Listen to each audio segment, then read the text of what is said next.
Hi friend, मैं इरफान और आज मैं कुछ केस बेस्ड क्वेश्चन आंसर लेके आया हूँ क्लास 10th के लिए। उससे पहले हम आप लोगों से एक बात करनी चाहते हैं। क्या होता क्या है कि केस बेस्ड क्वेश्चन आंसर जो क्लास 10th में जो एग्ज़ाम में पूछा जाता है उसमें होता क्या है कि बच्चे जब उस केस बेस्ड क्वेश्चन को देखते हैं तो क्या होता है कि वो वर्ड प्रॉब्लम में रहता और बहुत बड़ा दिखता।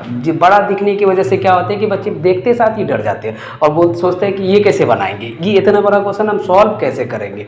ठीक है, क्या होता है कि जब केस बेस्ड क्वेश्चन रहता है तो उसमें वर्ड बहुत सारा दिए हुआ रहता है और उसमें आपको कुछ होता कोई खास नहीं है, सिर्फ इतना सिंपल क्वेश्चन होता है, बस उसको समझने भर की देरी है। अगर आप उस क्वेश्चन को एकदम ध्यान को केंद्रित रख के एकदम एक जगह ध्यान को रख के अगर आप उसको पढ़िएगा तो आपको लगेगा कि सबसे सिंपल क्वेश्चन तो यही है। ठीक है, क्यों सिंपल है? क्योंकि आपको केस बेस्ड क्वेश्चन में वो सारा का सारा चीज़ बता देता है। ठीक है, बोता है उसके साथ क्या रहता है कि एकदम सिंपल क्वेश्चन पूछेगा कि आपको इसके बाद क्या करना है क्या नहीं है, सारा चीज़ वो डिटेल दे देता रहता है। वो नॉर्मल क्वेश्चन ही, वो क्वेश्चन नॉर्मल ही रहता है, लेकिन उसको क्या करता है कि उसको केस बेस्ड बना देते हैं। ठीक है, और बच्चे वहाँ पे देखते साथ ही हदर जाते, बोलते ओह अल्लाह आप कैसे बनेगा, ओ माय गॉड ये हम कैसे बनाएंगे।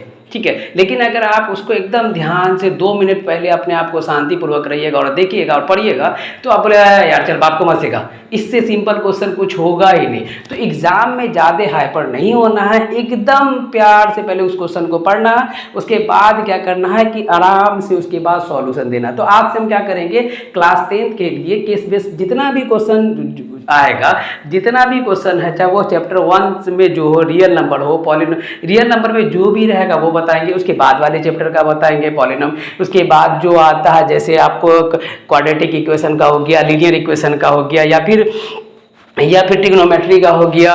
ठीक है, इन सारे में जितने भी केस बेस्ड क्वेश्चन रहेंगे सारे के सॉल्यूशन आपको दिया जाएगा। एक एक करके डेली केस बेस्ड क्वेश्चन लेके हम आएंगे और उसका सॉल्यूशन बताएंगे आपको। ठीक है, जितना भी एग्जाम में प्रीवियस क्वेश्चन भी बताएंगे साथ में।